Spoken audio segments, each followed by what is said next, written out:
Likutei Sichos, Chelik Yutes, Volume 19, the fourth Sicha for Parshas Vayelech, which discusses the mitzvah of Hakel. We're going to learn the entire Sicha, with the exception of chapter 7.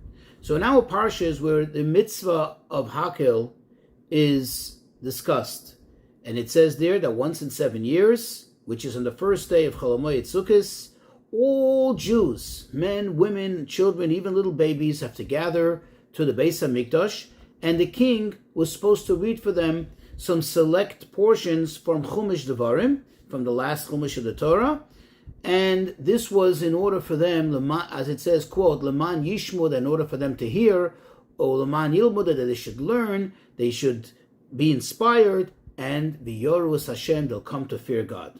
So the Rebbe will go into the Rashi on this mitzvah, a specific Rashi, and bring out also at the end of the Sikha a deeper, more esoteric lesson from all of this through the words of Rashi. Now, just to be aware, there is a Mishnah in Maseches Soita, specifically on Daf Mem Aleph Amud Aleph, on page 41a, where the Mishnah gives us a description in detail exactly what took place at Hakel, how this mitzvah was performed.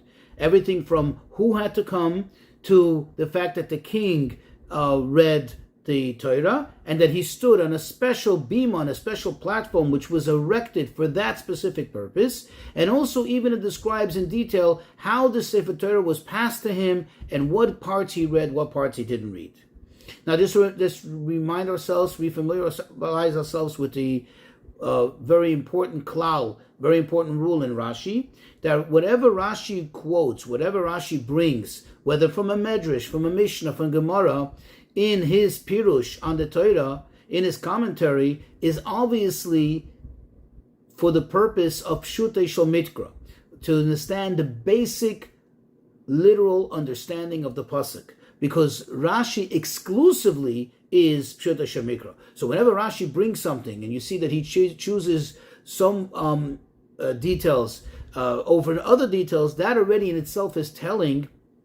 From there you can draw a conclusion that those details are crucial to Pshutei Shel Mikra, whereas other details from that very same source where Rashi quotes from perhaps are not. So let's go into the Sicha. In our Parsha, in Perek Lamed Aleph, chapter 31, verse 11, on the words Tikra es ha-Torah hazois, quote, you shall read this Torah. So Rashi says the following. First of all, the king would read from the beginning of Eila Hadvarim, which is the first words of Chumash Devarim, Eila Hadvarim, as Kide'iso b'Maseches Soita, as it is brought down in the tractate Soita. And then Rashi continues, Al bima shel eitz shehoya oisim ba'azora. He did this on a platform of wood, a bima of wood, which they would erect in the Azora. Now it's clear that Rashi is obviously omitting many details in that Mishnah, in that source in Maseches Soita. So from this we can understand, because he only brings that which is crucial for Pshutei Shel Mikra. But what's left for us to understand, why are these particular details so crucial to Pshutei Shel Mikra and understanding what the pasuk is trying to tell us? How are these so crucial? Now, if we start to break down the Rashi into detail, perhaps parts are more obviously understood, some parts. You see, what is the heading in Rashi? The heading in Rashi is Tikra ha-Torah hazois. That, quote, you should read this Torah. Those are the words, the Dibur HaMaskal in Rashi. So now if we break it down, we can understand why Rashi explains what he's saying. Because the word Tikra, you shall read, seems to be speaking to Yehoshua. It seems to be directed to Yehoshua, because Moshe Rabbeinu is in the process of talking to his student Yehoshua, who is going to be his successor very soon and take over the leadership. And therefore he has to stress, Rashi has to tell us, that this is not speaking to Yehoshua specifically, but it is speaking to him, telling him what the duties of, quote, a king is. So Rashi has to tell us what the king does. Furthermore, Rashi says, the words are this Torah, it says that you shall read. So Rashi is already telling us the you is not you as Yehoshua, but you as a king. And then it continues that it's this Torah is not a reference to the entire Torah, which Moshe had just handed over, but rather it is this book of the Torah, this particular book of the Torah. So this is understood. But the question really that remains is, why does Rashi have to add in this detail that there was a bima shel eitz, that there was a platform erected from wood? And in fact, if you think about it, there's another very, very important question here that stands out almost immediately, and so obviously. If you look at the sequence, you look at the order in Rashi's Pirush, there seems to be doesn't make any sense. In other words, everything Rashi is quoting here, the details that he did choose to quote from Maseches Taita is obviously quoted from Maseches Taita. So he should have said the words Ki de'isa b'Maseches Taita as it is recorded in Maseches Taita at the end of his Pirush. But no, he says first the king would read from Eila Hadvarim from Mishnah Torah, from the beginning of this last book of the Torah, as it is quoted, as it is written in Maseches Taita, and then he continues on with another detail of what the same source tells us. Why would he do it this way? In other words, the order seems to be odd. Why did he kind of stick it in here? And another question that could be asked, in even those parts of the Rashi which we already established that quote, we do understand. Why did Rashi have to say that he starts for quote from the words Eila Hadvarim, these are the words? Why didn't he just say he reads Mishnah Torah, which is the last book of the Torah, the repetition of the Torah, the last book, the book of Deuteronomy? Why does he have to say that he begins from Eila Hadvarim? Okay, and in general, where does Rashi know that, according to Pshuto Shemikra, this is precisely where he reads and what he reads, and that it's talking about a king? How do we know all of this? Says the Rebbe, the answer in all of this is we have to go back several verses. If you go back to the beginning of this chapter 31, what is the sequence over here? What's happening over here? First, Moshe begins by talking to all the Jews. And he says to them, I am 120 years today, and I can no longer lead you. And then he commands them, he directs them what's going to happen, what should happen after his passing. And afterwards, what does it say? He called to Yehoshua, and he says to him, you should be strong, you should be mighty. You are the one that's going to lead the Jews into Eretz Yisrael. Then it continues and it says, Moshe wrote the entire Torah and he gave it to the leaders, to the Kohanim, the Leviim. And then it says that Moshe commanded them, everyone that is, in regards to the mitzvah of what happens at the end of 7 years. And then he said, you shall read it, and talking to somebody individually, you shall read this Torah to them at the end of the 7 years. So it's obvious that because of the sequence, and it's all in the same chapter, and it's all in the same flow, that this mitzvah of, quote, at the end of the 7 years, you should gather everyone together and read this Torah, is a continuation of Moshe, what Moshe was telling him before, prior to it, and what was occurring prior to it. And therefore, perhaps in Pshuto Shemikra, we would have maybe drawn the wrong conclusion, we would have made the mistake to think that maybe what this mitzvah is, it's really an individual mitzvah, a very specific mitzvah, that is directed to the person he is talking to, namely Yehoshua, whom he's telling that you're going to be the one to bring him into Eretz Yisrael and to conquer the land. And maybe we would have made the mistake to think that what he's telling him is after 7 years, that means at the 7th anniversary of when you enter this land, you have to gather all the Jewish people and read before them what I just gave you. And therefore Rashi is compelled to explain, no, this is a continuation, but this is a very specific mitzvah, not connected to what he was telling Yeshua just prior to these verses about the entrance of Eretz Yisrael and the conquest of Eretz Yisrael, but rather, says Rashi, quote, the king would read from the beginning of Chumash Devarim, meaning that Rashi is clarifying that, number one, this is a command to the king, not to Yehoshua as Yehoshua who's going to enter Israel, but Yehoshua as a king, and therefore this applies to each and every king perpetually for all generations. It's for all generations.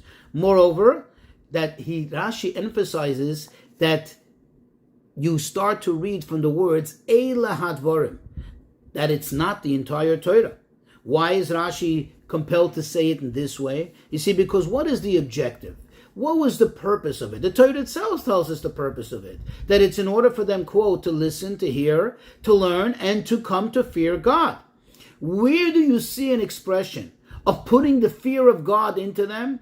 Actually, in the words, Eila Hadvarim, these are the words that Moshe spoke. We know that he spoke a little sternly. He spoke in a way that was supposed to motivate their fear of God. And these were words of rebuke, and therefore it's so apropos that we start from there, not just saying generally Mishnah Torah, the whole Mishnah Torah. Now we'll appreciate the whole Mishnah Torah, meaning the whole last book of the Torah. Now we'll appreciate why Rashi now throws in, seemingly out of place, the words Kidi Isa b'Masechah Soita. He makes a reference as it is written in Masechah Soita. You see, because one could ask, he would read the whole book of Mishnah Torah? He would read the whole entire book of Sefer Devarim? In order for what? You're saying Eila Hadvarim to emphasize that this is supposed to motivate them, this is supposed to bring them, this is supposed to trigger them to Yireh Shamayim, to more fear of heaven. Well, if you look in the entire book of Devarim, not everything there is of that value. Not everything there are words of reproof, not everything there are words of rebuke, and therefore not everything would stimulate necessarily a Yireh Shamayim. And therefore Rashi puts in, without getting to further detail, Kideisa b'Masechah Soita. That his emphasis is that you start from Eila Hadvarim to bring out, to meet this objective of bringing fear into people. But as far as all the details of what is read, what is not read, look it up in Masechah Soita, because over there the Mishnah spells out very overtly those parts which are read versus those parts which are not read. And then now we'll appreciate why Rashi is compelled to continue with this detail of that this was a platform of wood that they would erect then. You see, because now that Rashi made the emphasis, according to Pshuta Shemikra, that this is all about stimulating the people, getting them to fear, to listen and to hear it and to fear God, the question is, how would they all hear this? How would they all be able to listen? So many millions of people. And therefore Rashi is compelled to explain, according to Pshuta Shemikra, that there was a bima shel eitz, there was something, that a platform that was perched on high, from which now the king would read, and therefore it's more probable that the voice, the sound of the king, can travel and reach everyone's ears because he's standing taller and higher than them. Now the question still remains, why tell us from what this was made? In other words, just tell us that there was a platform. And if anybody wants more detail, they can refer to Masechah Soita. Why does Rashi in Pshuta Shel Mikra feel compelled to tell us that it was made out of wood? The answer is because the child, the Ben Chamesh Shana L'Mikra, who is learning Pshuta Shel Mikra, knows that everything that was present in the Mishkan that he'd learned about, and later in the Beis HaMikdash, had an active purpose. They didn't have things in the Beis HaMikdash that was just there for once in 7-year use. It just doesn't make sense. And therefore Rashi is compelled to explain, oh no, this didn't stand there all the time. This wasn't a permanent structure in the Beis HaMikdash that the king only used once in 7 years. Rather, this is a bima shel eitz, something made out of wood, and the child knows that if it's made out of wood, it could not have been a permanent structure in the Beis HaMikdash, because we know that you're not allowed to make any structures of wood in the Beis HaMikdash, and therefore the child now has clarity that how it was possible for everybody to hear the king's reading of this Mishnah Torah, of this last Chumash of the Torah, and that this was not done on a permanent platform, but rather on a platform that was erected for this purpose. Now, Miyena Shel Torah, we know that the Rebbe always said is the quote, the wine, the secrets of Torah in Rashi. Even though Rashi seems to be compelled to explain whatever he explains in accordance and in line with Pshuto Shemikra, but there's always the deeper esoteric lessons that one can bring out. There's a deeper message that's there. So the Rebbe explains that although in our days, practically speaking, in reality, we cannot perform this mitzvah of Hakel, so long that we don't yet have the Beis HaMikdash rebuilt. However, since the Torah is everlasting and it applies to everyone in each and every generation, therefore this concept of Hakel applies to each and every one of us in the following manner. Here are the lessons. Each person has to do Hakel. Hakel means to gather. Gather all his koiches hanefesh, his thought, his speech, his action. Bring him all together into his inner Beis HaMikdash. Bring them all together into his inner holy spot. Each person has a Beis HaMikdash in themselves. Then he needs to have, quote, the king has to read. What is this idea that the king has to read, that the king dictates? That's the idea of Kabbalah's Oil Malchus Shamayim. Literally translated, accepting the yoke of heaven. Total subservience to the king, that the king is the one that calls the shot, so to speak, that you have a total and absolute subservience to him. And then this brings to the Yoruis Hashem, that you will listen, it will permeate your existence, your reality, and you'll come to truly fear God. You see, why is it only this way? So the Rebbe explains, when one comes to the fear of God, one approaches it on their own, so to speak, on their own understanding, on their own appreciation. That is actually dangerous, because it would lead to the person not having a full, comprehensive, and absolute Yirah Shamayim, fear of heaven. Why? Because it's coming from the person's own understanding, from the person's own mitzias.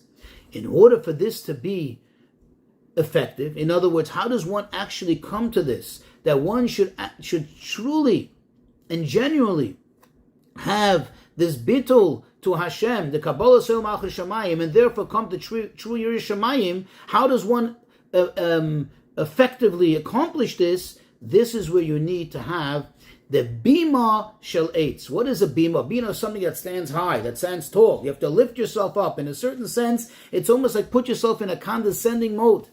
Or in English, practically speaking, this would be perhaps translated into decisiveness, into resoluteness, into tenacity, that you have to, it's not easy. It's not something that comes easy. Oh, you just listen to a few words, you just have a little Kabbalah soil and it comes about. You have to erect a bima, you have to put yourself on higher, and you have to force yourself, you have to push it, you have to make it happen. But at the same time, Rashi adds, it has to be made out of, quote, eitz, from wood, and it has to be only in the Azara, only when you're in this inner chamber of the Beis HaMikdash. Meaning, this idea of lifting yourself up, of having, a, so to speak, a mode of condensation, and that should lead to tenacity and resoluteness, this is only good when you're, quote, inside the Beis HaMikdash, when you're actively involved in your avodah of reaching this point. However, outside of the Azara, and therefore it has to be of wood, it has to be temporary. Only there is where it really serves a positive purpose. But outside of it, that condescendedness, could lead to a person to actually become a very negative being, and it can have the opposite undesired effect of a person becoming arrogant and so on. So you can only use it in that manner.